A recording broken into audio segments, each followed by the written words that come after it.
everybody, and welcome back to Dude's Brunch, your late-night morning talk show where four people talk about four things they found on the internet. I'm your host, Taylor Olmstead, and with me, as always, to talk about whatever's in his search history, it's Tyler Reed. Tyler, how are you, buddy? What'd you have for brunch today? Hey, everyone. I had a minimal breakfast. You mean brunch? Why do you keep saying breakfast, Taylor? We're having brunch. That's true. We are having brunch. I had a very minimal brunch because a girlfriend was out of town. So I was like, fuck it, I'm having a pastry. So I had a pecan pastry from downstairs. And coffee. I like that your life goes to crap when Catherine leaves town. I don't need to cook for myself. It gives me no satisfaction. Fair enough. Hopefully getting some satisfaction. Sean Evans, how are you, buddy? What'd you have for brunch? I'm good. I don't remember what I had. I know I had iced coffee that I made at home, but I don't really think I had anything else. Maybe some cookies. That sounds right. That sounds like something that I would do. That's it. I had cookies probably. Healthy. Yeah. Well, as I said, I'm your host, Taylor, and for brunch this morning, I got to drive somebody to the airport at 6:30, so thankfully I stopped on the way, and she bought me a breakfast sandwich and a coffee at Dunkin' Donuts, because it was 6:30 in the morning, and not even Taco Bell is open that early. I'm very sleepy. And also a little bit salty. I didn't go to bed until 5. The hell were you doing up until 5? Sometimes you just gotta go out, you know? Sometimes I go out, but I come home by 3. Right, so you're those people that I fucking hate at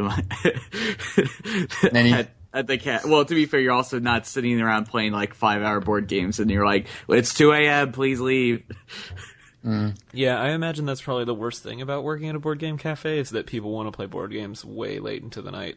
Is that the way it is, Tyler? Yes.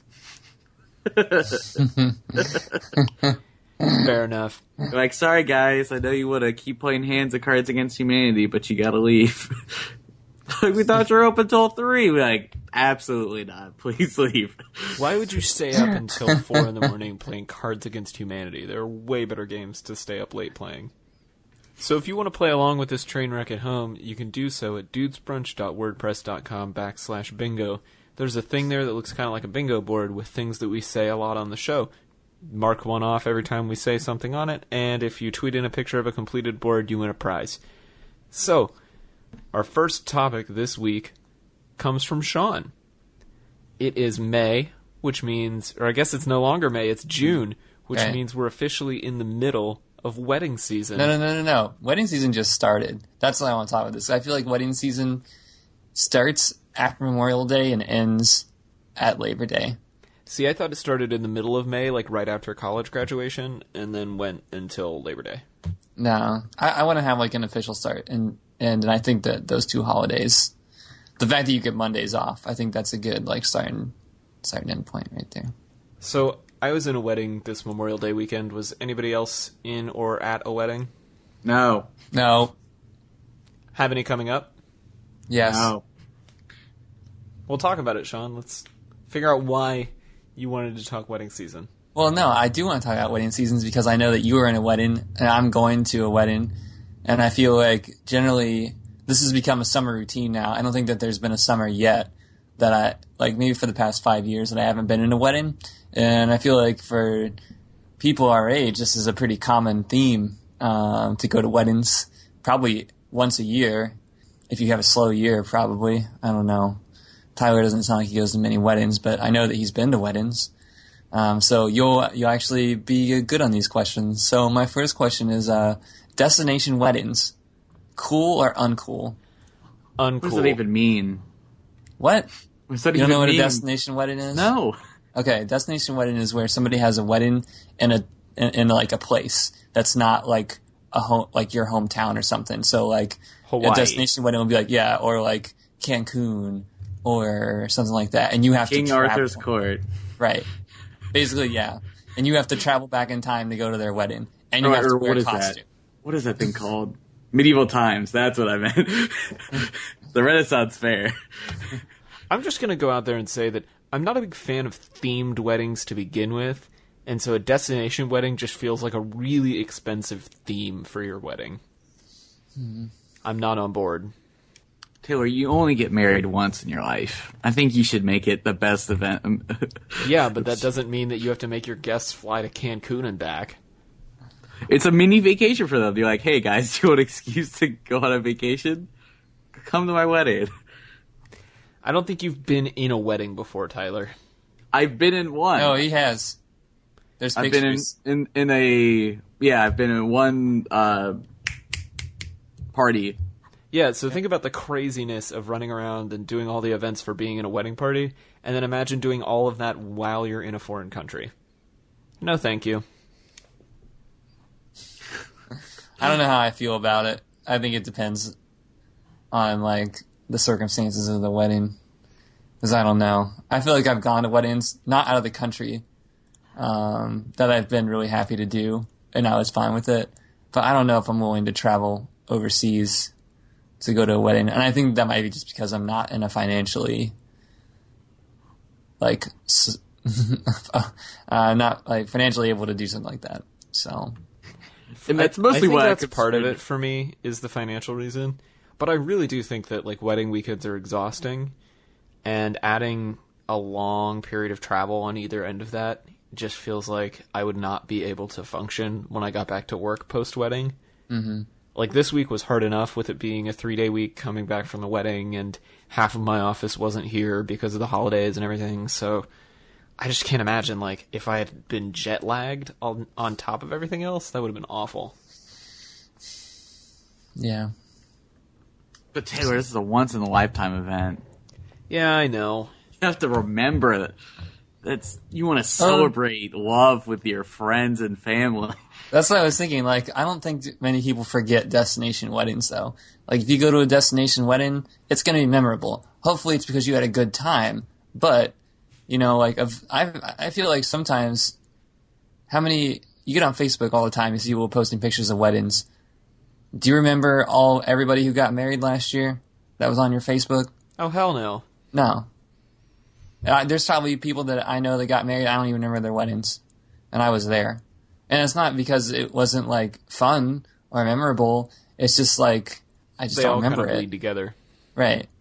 But if you have it in, like, the edge of a volcano, you're going to remember that. And hopefully you'll live afterwards, too. Yeah, I mean, you're not wrong there. I don't know. I think it's too much. So, speaking of memorable weddings, what makes a memorable wedding? Okay, no. Rephrase that. What is your most memorable wedding? And Tyler's answer is going to be pretty simple, but go for it, Taylor. Well, I mean, this is the first one that I've really been a huge part of. I had been to a few, but not for people that I was super close to, and then I kind of jumped to being a groomsman.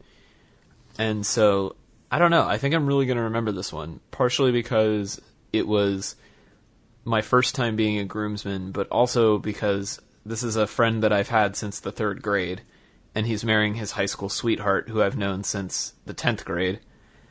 So, like, I have a really long-lasting friendship with both of them, which made it really special.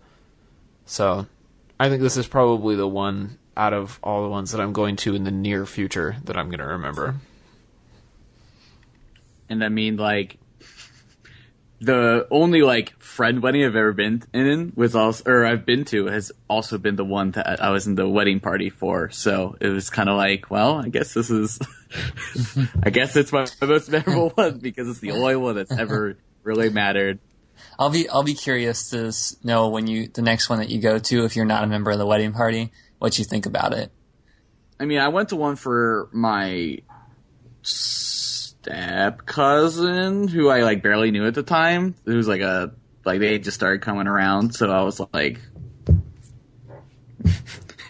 I had, like, a screwdriver, and my dad was like, "Do you do that often? Like, drink mixed drinks?" So when was really, this? Huh? When was this? This What was year like was like a few like maybe 2 years ago, maybe. Okay. I don't know. My dad's just weird all the time, so. Weddings where parents discover that their children drink. Right Thanks, now. weddings. Yeah, pretty much. It was like, I it's think free. Who cares? I think the setting makes the wedding like most memorable. Like if you do something really cool, it doesn't have to be destination. Like probably my most memorable wedding so far will probably be Sarah's sister's wedding. It was in Chicago and in this beautiful park. We went to the Millennium Park after the wedding and took photos. After the ceremony, and took photos, and then we went to this brewery and had the reception there. And we were part of the wedding party too, so that also helped. But like, it was really memorable. It was a good time. So I think I'll always remember that. Just really unique. Unlike anything else I've gone to, because I didn't do a church or anything. I feel like churches have been a pretty mainstay of a lot of the weddings I've been to before. And there's usually like the same reception hall that's usually everyone ends up going to. There's like 5, take your pick, at least. Well, I hate to break it to you, Tyler, but even when you get away from the reception hall near our high school, all reception halls are basically the same. Right, so it's like, I feel like that automatically makes it not memorable, but where else are you going to go? Where are you going to house like a bunch of people? You're not going to go to like a... I like that idea of having it at a warehouse brewery or something like that. Like, going someplace that is a pre-existing thing and not just a reception hall. Yeah. That makes it a lot more memorable. Yeah. Is that going to be more expensive, though? Probably. Well, there you go. So my next question is, what's the best food you've ever been served at a wedding? Do you remember? Or, okay, what's the best food for weddings? Pulled pork. Just like everything. Shut the fuck up, you redneck Cincinnatian. What? You can't eat pulled pork at everything. It's not appropriate for every occasion. And I say that as someone who has moved from the Midwest to the South. If anything, I should be more pro pulled pork. Right. What's wrong with you? I just don't think it's appropriate for a wedding A reception. bunch of sauces. You can have it on bun or not. Nope. It serves so many people, Nope. except for the people who can't have meat. Nope. Exactly. It All right. screws over all the people who can't have meat. So you have All right, like, Taylor, you have your tofu bars. What do you have? No, what do you have you in your have to- weddings? What the fuck? you have some sort of pasta, and then you have a meatless version of said pasta. Pasta. Yeah. So, like, Jeez. the wedding I was at this weekend, they had, like, chicken parm or pesto. I don't know. That just feels like the quintessential wedding food. Like, you can make a shit ton of it. You can make it vegetarian very easily. You can also make it in my house right now. Well, You only get obviously one they're chip. not making fucking Kraft box macaroni, Tyler. We've already Some established elbow how macaroni. well you Oh cook. yeah. Some instant mac and cheese. Get your own powder. It's nice. Oh, this is great. This is gold. What would you propose as the quintessential wedding food? Yeah, what about gluten-free, Taylor? You can't have pasta for the gluten-free people. Catherine said through the magic of the internet. Pizza. I think you're Done. just saying that because you like pizza. Yes, you're right, and it's my wedding, and I can do what I want. Pulled pork pizza. Spoken like a true bride. I know what I want. I'm not going to sit here and tell someone who's going to say that they want to serve pasta out of a serving tray make fun of me because I want to have pizza at my wedding. No, I'm not saying that I want to. I'm saying that on the average of all of the weddings, No, that is the food. No, I didn't ask what the average was. I said, what do you want to have served at your No, wedding? you did not. You said Yes, what I did. Well, then no, I'm not going to pick pasta. 'Cause Then what are you gonna fuck pick? that. Pasta. They had prime rib as one of the options at this wedding. I thought that was cool. I'd be down with that. So you want to eat, like, a sloppy steak all over your nicest clothes. Well, I mean, it can be a little bit classy. You don't have to get steak all over you. I have faith in Makes it myself a that I can blanket. eat a little bit of steak without getting it all over me. Let's be real, if it's your wedding, you're not really going to eat that much at the reception anyway. Wrong. That's Absolutely true. wrong. What? No, everybody I know who's gotten married has said their entire reception is a blur and they maybe had one bite of cake the whole time because they were too busy taking photos and getting pulled around to talk to every single person there. I get really fucking angry if I'm hungry, okay? So I need to get food no matter what. No, I'm with you. I totally understand, but Those people just don't like This is at Tyler's wedding. When as soon as the pulled pork gets served, it's silent. There's like a 30-minute enforced silence for everybody to eat their sandwich. As the fucking like pig with the apple in its mouth gets slapped onto the table and cut apart. That's not how pulled pork works, Tyler. Sean, did you have another question? All right. Next important question that we finally got to them. Are cash bars okay? No. Get out. Well, defend it. Defend your statement.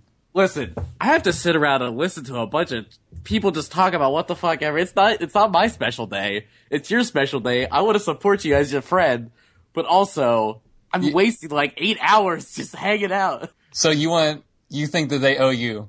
Just so give you me some deserve booze. free drinks. Just give me some free drinks. How much more expensive could that be? Fucking expensive. Deal with it. Maybe that's why you're having pasta, Taylor. No, I think cash bars are fine. I think it depends on where the reception is.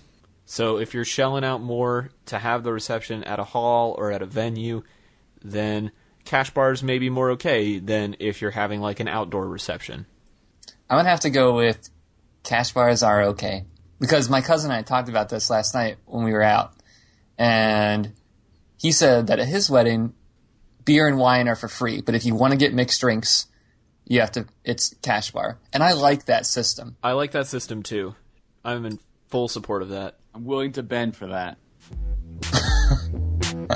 Phrasing.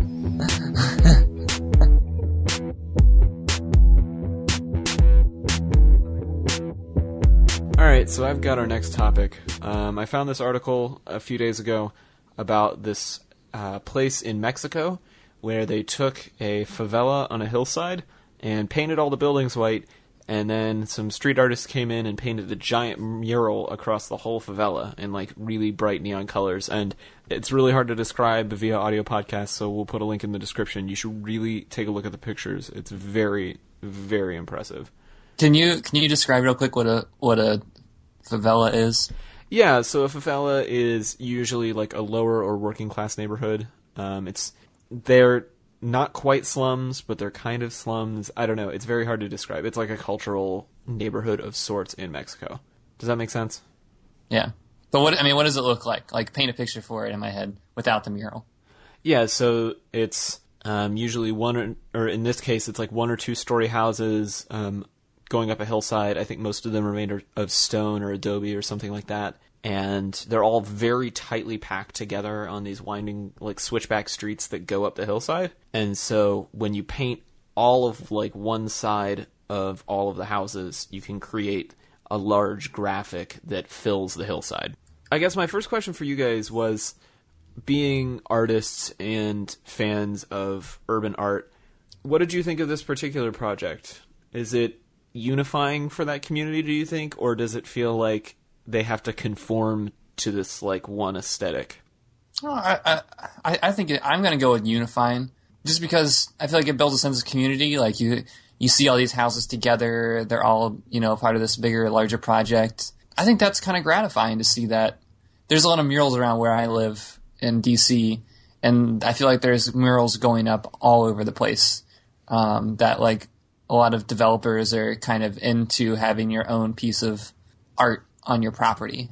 If there's like a vacant wall or something that you just filled up with something. And I think it's good. I think it makes it interesting to look at, and I think it makes it a little bit more, I don't want to say aesthetically pleasing, but it's like more desirable. I don't know if that's like a developing trick to like, make it aesthetically pleasing and, look good on the outside, feel good on the inside. But who knows? Like, I don't mind. I mean, they got to choose their colors, so I would imagine they either left because they're like, I don't want my house to be a weird color, or they were in. So, I feel like if they don't like how it looks, they'll leave, and then certainly someone else will kind of want to live there that thinks it's cool, because I would want to live in a house that's also part of a giant mural. So, I don't think that's making them conform in any way. Because who, like, paints the outside of their house? I mean, I'm sure some older houses do, but for the most part, you paint it as a necessity, not because it's, like, for any sort of, like, self-expression or whatever. Right. Now, I feel like, too, when I look at this mural, it's very artfully done. You know, like, none of the colors don't seem out of place. Like, if this was done in Norway or something, I don't know. I don't know if it would give me the same feeling, because it really, like, I mean, I don't know. I feel like when I think about middle and southern, like, South America, that I think of these, like, bright colors, and I'm kind of looking forward to the Olympics a little bit this year, because those colors make me feel happy. To see these, like, bright, fun, summery electric colors. Something that's, like, wild and fun about them. Yeah, it has this very powerful, like, sense of whimsy to it, almost, because of the color palette, that I think I really like. I'm afraid that I would get tired of it over time. Like, it would feel like I had to conform to this giant mural after, like, a year and a half, when you have to start doing upkeep on it. Mm-hmm. And I don't know if the plan is to do upkeep on it, or if it's just like a short-lived project. I didn't get that from the article. But I'm with you guys. I think this is a really interesting way to bring a community together, and I think the mural is very tasteful, and I really like the way that it uses the space that it's in. Do you guys think that this mural would, or this sort of project would exist if we didn't have street art as a popular medium? I think it would exist at some point. But you're right that I think that probably over time, like, that street art probably propelled this a little bit forward, but I feel like there's also been just general societal changes that's kind of, like, made it so that, like, we're not necessarily, like, trying to build more. We're trying to take the things that are already there and kind of make them nice. That's kind of like why in Cincinnati they're making a lot of murals, and they're trying to, like, update a lot of the buildings because they don't want to just knock things down. Because I think that's, I mean, before I was born, I'm pretty sure in, like, the 80s, they were knocking buildings down, just building up, like, new buildings a lot more frequently. And I guess recently they've been trying to, I guess, keep stuff that's there if it's still functional. So I don't think it's necessarily has to do with street art. We probably would have gotten to this either way, but I think it probably helped a little bit. I feel like street mural doesn't seem like it's anything new, but I feel like in terms of developing, that's why it was difficult for me to talk about in the first half of the answer. That I don't know if having murals isn't just to, like, boost your curb appeal, a particular, like, youthful set of people that would like that kind of thing. Like, I feel like I'm more apt to like living in a place if it's surrounded by street murals, because that's, like, inspiring to me, and it doesn't bother me that, you know, like, uniformity or whatever, and, you know, because architecture does make you happy or makes you sad, like, it matters, so we should be considerate of that. So I don't know. I think maybe street art has something to do with it, but I don't necessarily feel like this only exists because Banksy has been, you know, Banksy. I don't know. I think for me, it's not necessarily like the influence of people like Banksy, but more the idea of, like, neighborhood pride and the neighborhood as art. I think street art is one of many factors, like Tyler was saying, in bringing the neighborhood or the small part of a city together as art. So you see this with famous street artists when they have, like, an area that they particularly work in, that people in that neighborhood really cherish that work, and then eventually art collectors come in and tear down garage doors and sell them in markets for thousands of dollars because Banksy. But I don't know. I think there's something to be said about this idea of, like, moving art out of the gallery and not just making it on, like, publicly approved, you know, overpasses or whatever, but doing huge scale community-wide art project. I don't think you would see that if you didn't have the early roots of street art as a form of community outreach or as a form of making a statement within a community. Yeah. Well, I think maybe it goes back to billboards a little bit, too. Because I think a lot of times there was a period of time where street art was considered gross and vandalism, and having a mural on the wall was, like, maybe something that you did on the side of a church youth building or something. You know, it wasn't, like, something that... Or it was an ad for Coca-Cola or something. There was legitimate forms of art and advertising and, like, making it your own, and then there was everything else. And now I feel like a little bit of it is becoming a little bit more blurry. Like, it's, even if you see an advertisement on the side of a building that's painted, it's more so, like, it's kind of arty now to have a old Coca-Cola sign on the side of your building or something, Pepsi-Cola or something. It's something that's kind of neat about that, instead of it just being like, Moxie, 10 cents a box. Gets your whites whiter. It's like, I think we all kind of alluded to the fact that we really like this project. I was just curious if there was an art installation, or if there was going to be an art installation in your neighborhood or in your city, what would you want it to be? I really like turn of the 20th century murals. I like stuff like that. Like when you go into, I don't know how many of the listeners are, I know that you guys have been down there. When you go into the rotunda of Grand Terminal Station. Oh, down there. That's now the Cincinnati Museum Center? Yeah. I love that stuff. Or when you go to Cincinnati's airport and they have all the tile mosaics of like people working and stuff like that. And you go out to Uptown Athens and they have the coal miners, that big mural up there. I like that kind of stuff. It's nice to see like the human form, and like talks a little bit about the history of the area, and like you kind of get this feeling, and it's like blowing up on this huge scale. That's really interesting. It not only is it like aesthetically pleasing and beautiful, but it's easily accessible to everybody. That's kind of what I feel like I want to see in murals. I want it to be a little bit more accessible for everybody to see and to understand. I would like to see a mural that isn't Charlie Harper. You don't like Charlie Harper? I love Charlie Harper, but he has probably like 3 murals. I don't know. That's a guess. But he has at least one or two. I just think there's other Cincinnati artists from that time that could also use some spotlight, because Charlie Harper is kind of like the number one guy. I mean, listen, he's great. He's like a really inspiring person, but I just think that there could be other people that could get a little bit more spotlight. But right. Well, I think every town has their artists. Like in Akron, it's what's his name? John Drum. Yeah. Drumm, and like he has buildings and little like murals, stucco murals all over the city. And I think like, oh yeah, they're pretty, but they're kind of out of date now. And there's other good Akron artists that are they're amazing. So I was never really a big fan of sculpture when I was studying art as a kid. I just didn't really like it as a medium.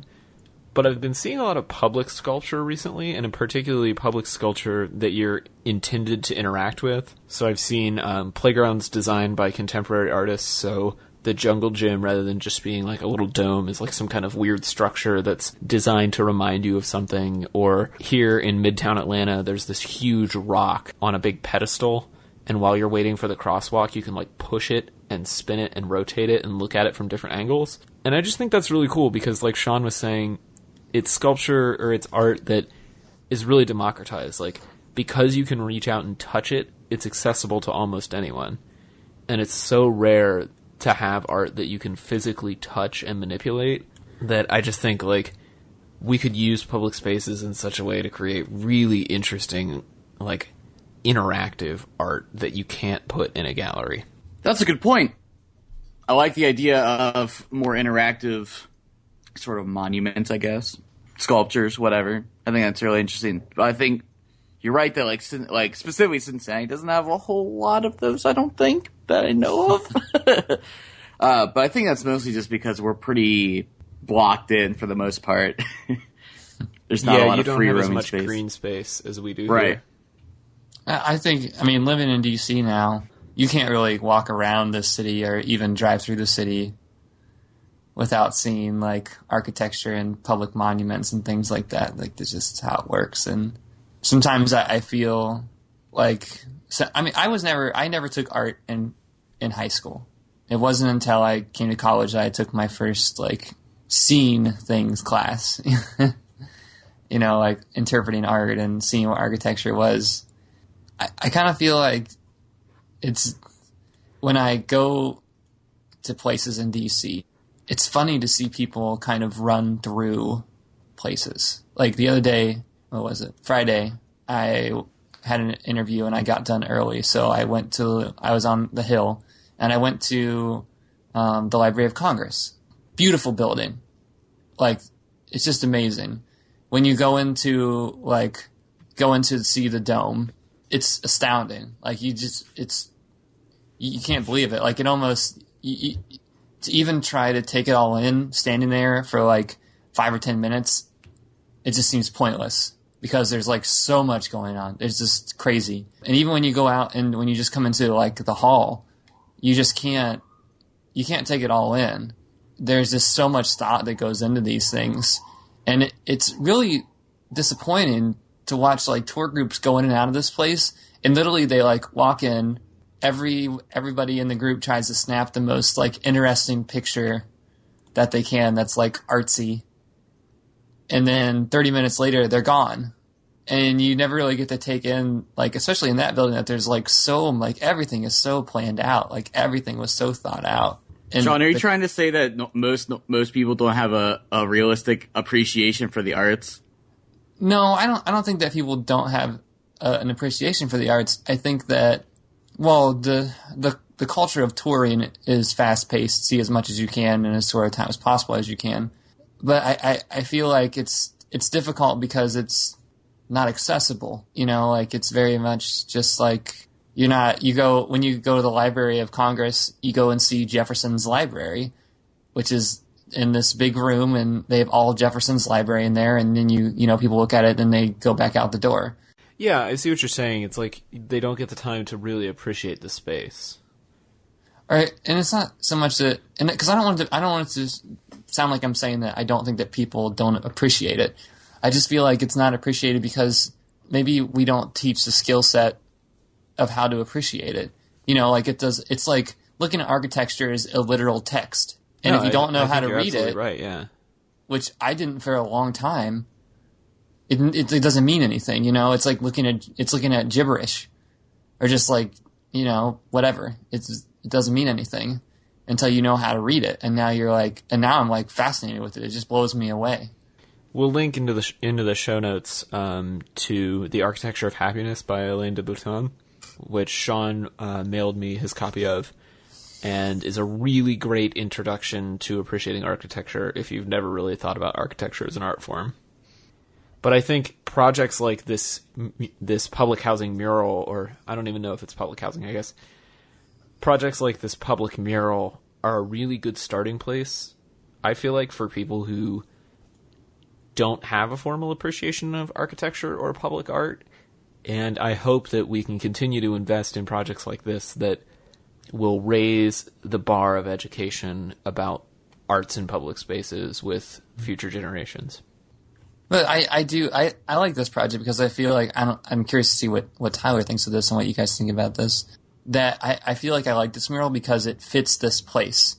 Not only is it in like a very like bright country full of a very vibrant culture, but it kind of exemplifies the human spirit by, you know, showing like movement and contrast, and you know, like it's laid against a brilliant landscape, you know, versus just looking at it because it's cool or it's street art or something, or that's what hip places do.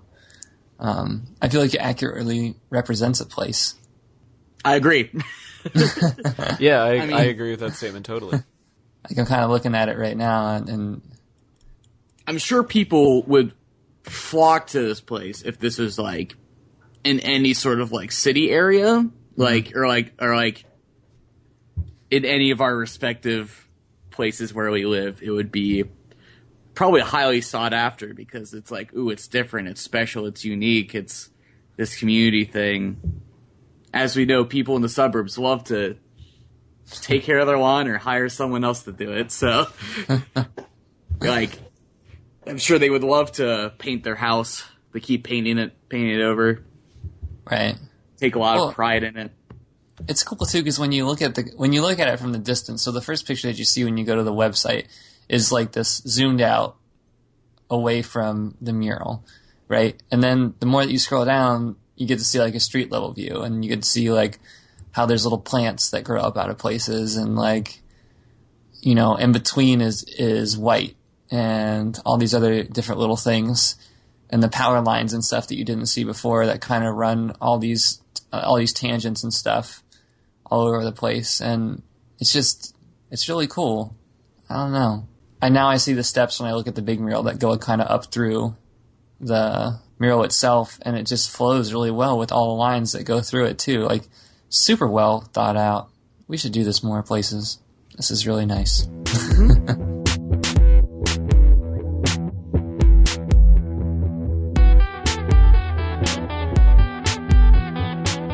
Tyler, you've got a new hashtag for us. That's right, kids. The kids will be talking about SummerGoals, the new hashtag.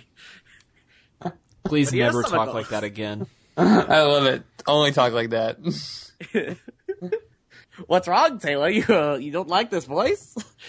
It recalls at a specific time in our great nation's history. It sure has a lot of moxie. Moxie. You can never have too much moxie, Taylor. Anyway, so I want to talk about SummerGoals because I was flipping through my Twitter trying to find something to talk about, and so someone provided a link to the Rocket Fishing Pod. And I was like, that's something the kids will probably groove to this summer. Let's see what this is all about. I was wondering why the fuck you had an infomercial for a fishing rod in our show notes. I also provided you with the game Pie Face, which was featured on the Ellen DeGeneres show. Which I had heard of. Yes, which is the stupidest game that I've ever heard of in my life, but apparently fun. It's fun with little kids. Right, there you go. And then I looked on Alt Nation's top 18 list, and I was like, the Struts, this sounds like a good band. I bet this tune will be hoppin' a boppin'. And it was. So. Was it? I liked it. I thought it was just okay. Okay, that's fine. Did you listen to anything or watch anything, Sean? No? You did none of those things? Alright, Taylor, do you have any commentary on Rocket Fishy Pod, Pie Face, or the Struts? I know what a rocket fish pod is. Do you? Yes. You really, though? Explain to the people what it is, then. That's right, Sean. Explain to the people what a rocket... You. Well, okay, no, it's like a fishing gun that looks like a Nerf gun, and you like wind it up, and then you shoot it out there. This isn't a new idea. And then it shoots a little hook, and you catch a fish on it, presumably. But, I mean, actually, I'm watching the video again, and it's really funny to see, like, these kids just, like, slap their fishing poles against the water.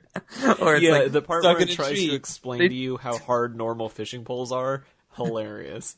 This is the kid spending 3 hours just untangling a piece of fishing line. That's right. Where did the soda go? The other thing that's like really weird too is they should have shown like realistically what happens when you go fishing. Like inevitably someone's gonna get a hook in themselves. And you're gonna sit around forever and have awkward conversation with your family members.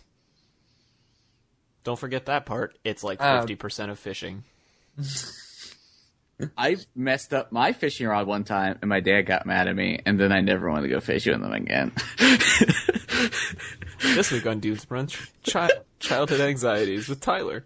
My parents never took me fishing because they hated it.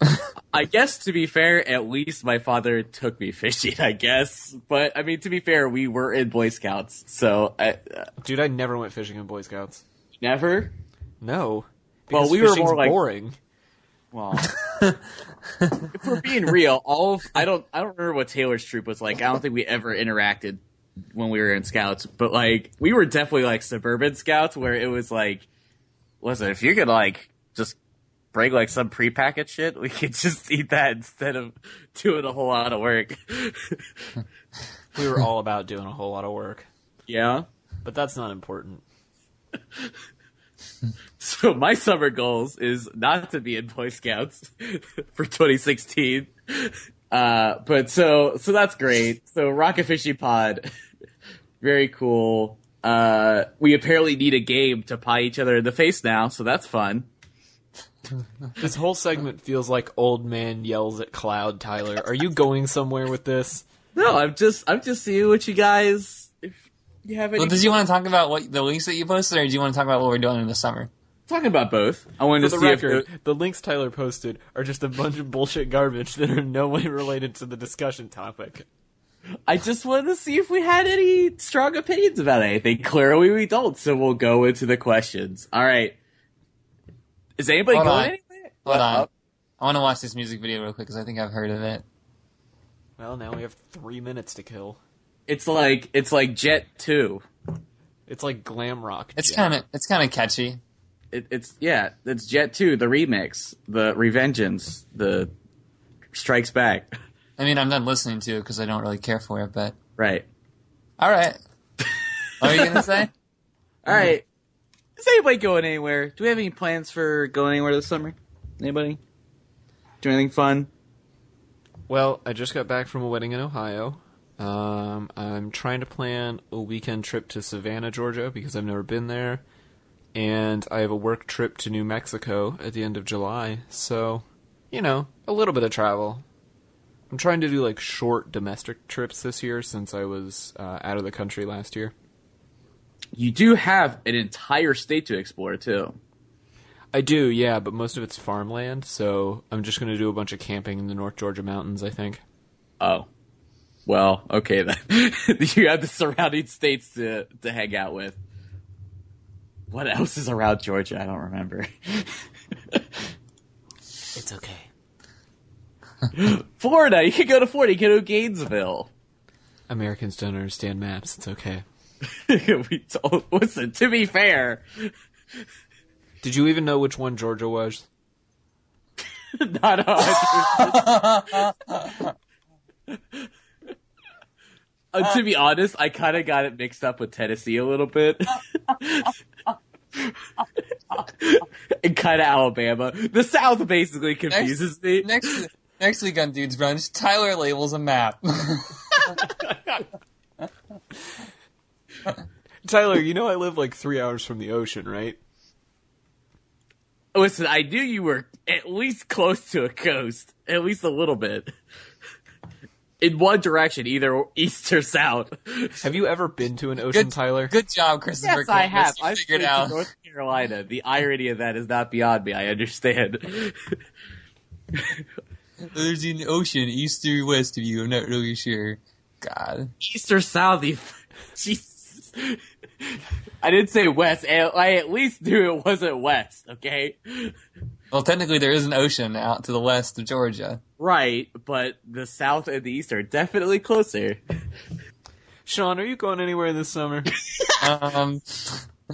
Yeah, the wedding that my cousin's wedding is going to be in Rhode Island, and I've never been to Rhode Island before. So that's going to be a fun trip. What part of Rhode Island is it in? Yeah. Got him. Let me look. East or west, Joe? Newport. I have not been to Newport. On the levee? Shut up, Cincinnatian. There are other Newports in the world. How many Newports are there? That's a real question. This week on Tyler's Google segment. Tyler doesn't know anything about maps. Oh my god, there's actually a Google search. Someone's actually searched how many Newports are there in the US. This week on Dude's Brunch, Tyler figures out that he's not alone.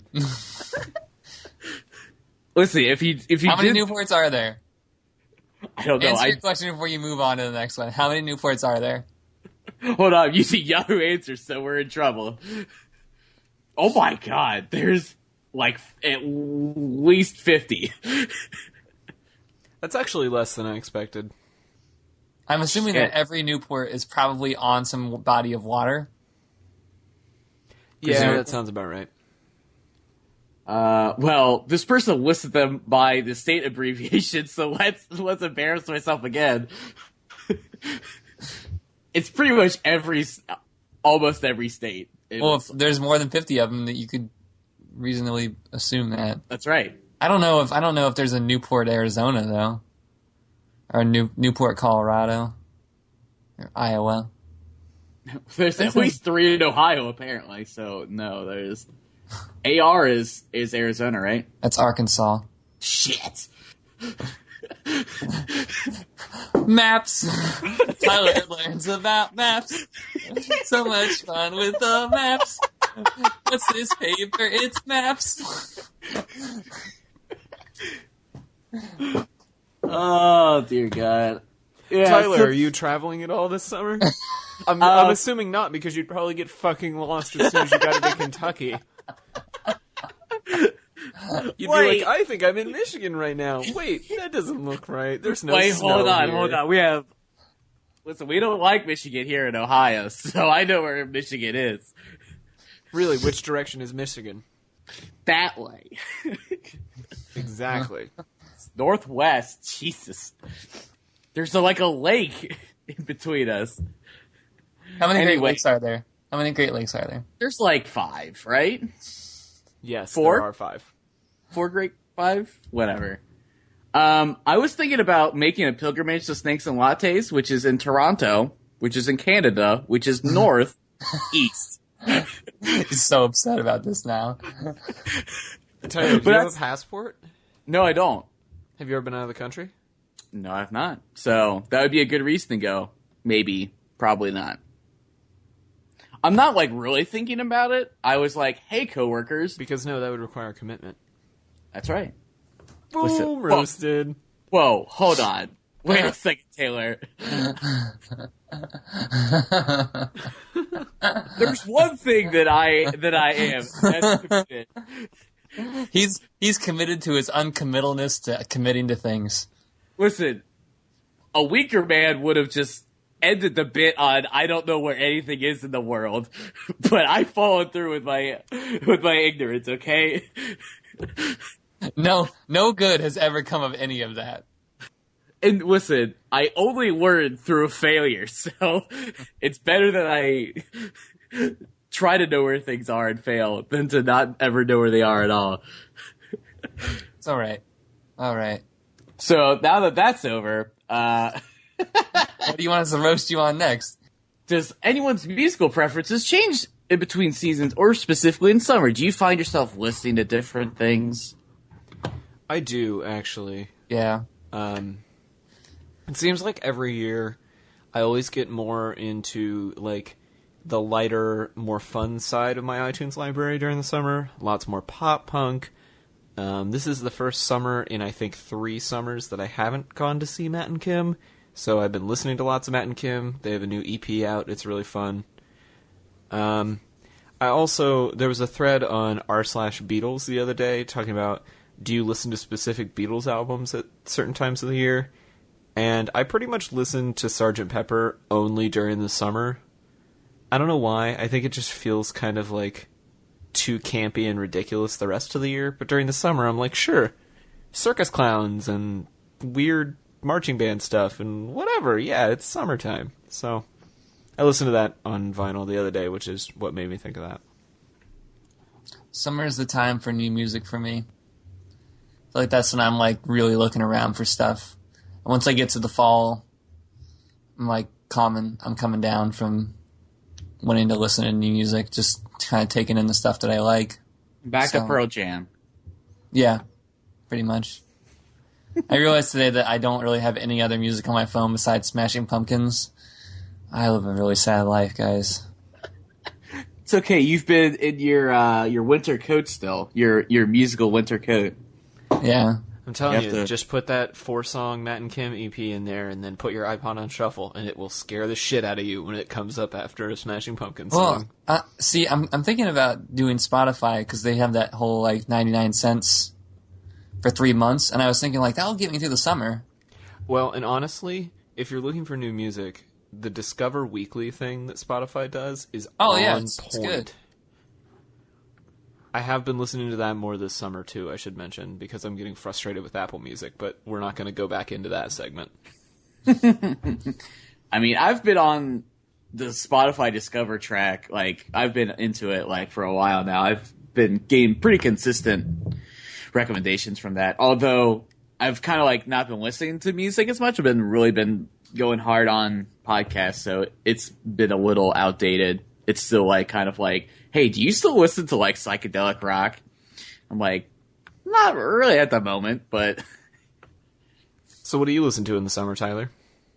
Probably more electronic stuff, I would say. I find myself probably listening to like more like EDM kind of stuff, like maybe more like Glitch Mob or like Daft Punk or kind of dancey things. I've apparently taken the dive into listening to Hitsumi Miku, so Vocaloid stuff. I understand that reference. And I've been listening to Anamanaguchi because they're touring with her, so that kind of brought me back into that. So I've been trying to dive into bit pop, I believe is technically what that's called. When it's like chiptunes, but not as vocals. grating. Yeah. Yeah. You should look up, completely unrelated, but you should look up Todd Terje, Terje. I'll put a link in the show notes to his album, It's Album Time. It's like a slightly more playful Random Access Memories. I've been really jamming on that in the summertime the past couple years. Also, Strangers by RAC, another really good summer like dance pop album. I also get kind of into like not necessarily super like the heavy EDM stuff, like the trance and stuff that I used to listen to when I was a kid, but more of the pop dance stuff during the summer for sure, or like the alt dance. Churches is a really good summer band. They were playing a lot of Jack White's material last night at the cafe, and I was like, whoever did this made the right choice. Usually I'm like, listen, I don't want to listen through like someone's like discography when I'm like hanging out like at a place I'm working at. You know, I usually want like a nice mix, a nice variety, but I was like, I mean, I guess if you're playing all Jack White's hits, it makes a pretty good time regardless. It's a pretty diverse discography too. Yeah, I mean, he was playing solo stuff, White Stripes, Raconteurs, probably Dead Weather, so. I feel like we got new music at my store, and it's really just been M83's new album. Have you been doing it and trying it? I forget, there's like a couple of the songs in there, and I kind of regret saying on that podcast that I like that song, because after listening to it 16 billion times, kind of over it. Well, I don't think anyone likes any song after hearing it literally every day for like a month at the exact same time of day. Not true. Not true. Because they also have some Arcade Fire on there, and I really like to hear Arcade Fire. I pretty much just wait at work to hear the Arcade Fire song come on so I can walk around the sales floor and put back stuff and sing. Man, I never get tired of hearing Arcade Fire. I really don't. And I think it makes it extra special because I know that I don't know when it's going to happen. So I'm like ready for it. And they have a Tame Impala song on there now. I'm just like, I'm jamming. So, I don't want to dive into a tangent, but if we could just do a quick fire of this question. So, like, does a song have to be good? Like, because you said you could listen to that Arcade Fire every single time, every shift, every time you go to work. But you said maybe not that M83 song. Like, does that make it a less good of a song? Can you, like, are all songs intended to be infinitely listened to? No, I don't think they are. I think some songs have a limited shelf life, and that's just how they work, and other songs you can listen to forever.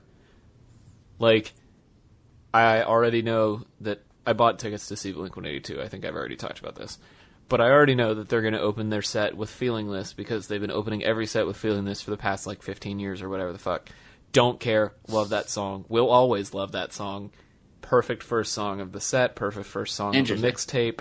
Like, I would never get tired of that song. That's a pretty good choice, I guess. Yeah, it has an They probably would have shelf changed it if it wasn't a good song. Right. There are some songs in their catalog and even on that album that I get kind of tired of, but I will forever love Feeling This. No, I think I like to hear Arcade Fire. Like all the time? Yeah.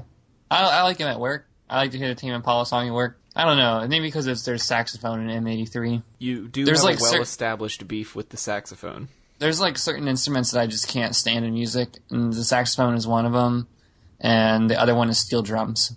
You must really hate the XX then. Just steel drums. Steel drums everywhere. So are we actually going to talk about summer goals, or is it just random nonsense? Mostly random nonsense. So did you have any other questions? I don't even remember. What's going to get you outside this summer? Are you going to go outside this summer? I am spending entirely too much time researching a new tent to buy because I have a 4-person car camping tent, and I want to get a 2-person backpacking tent that's not as damn heavy so that I can get outside and, like, camp more. That's my goal for the summer, is to camp more. Also, buying tents is hard. It is. It's extremely hard. Why?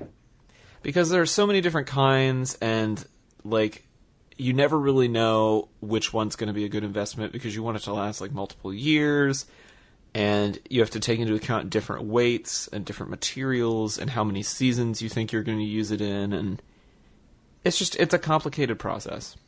So camping is what's going to get you outside. Oh, absolutely, yeah. John, anything that's going to get you outside? Washington, D.C. is going to get me outside. Just because everybody here has complained that it's hot here in the summer. And they said we had summer-like weather here because it's been in the 80s and 90s and the humidity is really high. But it kind of reminds me of Cincinnati a lot. I don't really feel that out of place with it. There's a lot of stuff to do here. That's what I mean. Like, you can go to museums. You can go outside and see monuments. You can, like, we're going to be looking for apartments this summer. So just going and seeing that, trying to figure out a good location for that. There's going to be periods of time where the train doesn't work, so that's going to force everybody to go outside. All the good parts about living in D.C. So yeah, that'll be fun. I'm just looking forward to the summer. I like to be outside. I like to be outside when you can drink outside. Oh, Sean, I miss drinking outside with you. I think the streetcar is going to be done in Cincinnati. I believe it's going to be done in July, so that will hopefully get me outside to go to other places. You're going to be the only person in Cincinnati that actually uses that to commute to places, you know that. What do you mean? They're going to go down to the baseball stadium, and then are you going to go see a sport ball game? Probably not. I mean, God, I should really have some hometown pride at some point, but I feel like you only have hometown pride after you have actually left your hometown for any period of time ever, and then come back. So I'm still kind of like, no, just the fucking Reds, whatever. Even though they're like, you know, the OG baseball team, you know, like. Well, to be fair, they're the second worst in the league right now, behind the Atlanta Braves, or in front of the Atlanta Braves. And so when they come to town next week to play the Braves, I'm going and cheering for the Reds, because fuck the Braves. I mean, to be fair, they were really good last year, I'm pretty sure, if I remember correctly, whatever. They did okay, but then they traded a bunch of people away. Right. But the point is, it's a literal race to the bottom, and the tickets are like $15. So, yeah. What? That's expensive. I mean, it's more expensive than they are in Cincinnati, but it's still relatively cheap for a night out, so I'm going to go. Yeah, don't go to a football game. Washington's doing really good, and you can still get tickets for, like, depending on who they're playing, if it's somebody absolutely garbage, you can get it for like $7. Yeah, I know. I'm not super happy about the price, but it's still, like, it's still relatively cheap. Right. What else are you going to do for 4 hours that cost you less than $20? Less than $20? Nothing. Did go to Taste of Cincinnati, so that was one of the few things. So I guess I got outside quick to eat some varied food items. And to hear a bunch of people scream about Jesus really angrily at us. It was like, what are you doing? Gotta love street festivals. Yeah. Oh, I think so. I already know what I'm going to try and do next summer. Next summer, I think I'm going to try and go to every brewery in the DC metro area. Is that a lot? There is a lot. I like that plan. There is actually a lot of places. Like 10? You'd know. 20? Probably. 50? Probably not 50, but you probably have to go like every other weekend or even every weekend to somewhere. So last summer was going to be the summer of the half marathon, but then it turned into the summer of India. So I'm trying to decide if this summer is going to be the summer of the half marathon or if that's going to be next year. Because I kind of just want to go camping this summer. Yeah, this should just be the summer of camping. Don't set yourself up for failure. Yeah, because I can't do both, realistically. This is the spring of knee recovery for me. It's not been easy. You'll be okay, buddy. You'll be back on your knees eventually. Yes. Oh, I appreciate that. Thank you. It's very inspiring. What about you, Tyler? What's your big summer goal or project or whatever? I don't get it. Probably move out of my parents' house. That's a big one. That is And a then big also, one. and then ideally, if I can just bike to every job that I have, I'm in it. I'm in it to win it. Welcome to the club, Tyler. Yeah, like if I could just not drive a car, perfect.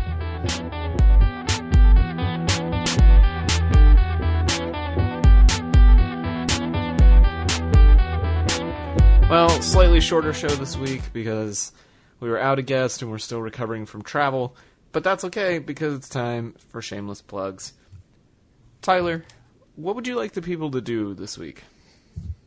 Hi, everybody. You can find my work at tylerdreed.com. If you need a logo or an illustration or some branding done, come talk to me. You can email me at tylerdreed.com. You can find my work at... Shit! You can find me on the socials as TDR Design on Instagram and Twitter. And also, I am part of this zine collaborative effort called Intersect. And so I have the second issue is going to be coming out soon, and you can find out more about Intersect at Intersect Zine on Twitter. And that's INTERSEKTZINE. Sean, shameless plugs from you. So you guys can check me out on my new updated Twitter handle. Ready for this? It's Sevens8910. SEVANS 8910. Sevens 8910. Awesome, right? Awesome. That's so complicated. I hate everything about this. I love it. I love it. So that's what it's going to be now. So you can check me out on that. Other than that, Bunbury, you guys suck. You can't make anything work. Promo West is awful. I'm so happy that I haven't gone to that festival in forever. You guys can't make anybody show up for anything, and no matter what, you can't make yourself right for what you did wrong this weekend. So yeah, I hate you guys. Well, shameless Like plugs from 7, me. 8, 9. Everything Sean said is absolutely right. You can follow me on Twitter at TC Olmstead. That's TCOLMSTEAD. You can follow the show on Twitter at Dudes Brunch. You can like us on Facebook. And if you really like us, you would leave a review on iTunes saying good things about us. Maybe we'll read off a review on the show sometime or something. We got one a couple weeks ago that said, "This podcast, it's great. It's just like having friends." I consider that to be high praise. So, thank you, producer Robbie, for considering us your friends. Tweet at us, and maybe we'll do something nice for you. Other than that, thanks everybody, and we will see you next week for more brunch.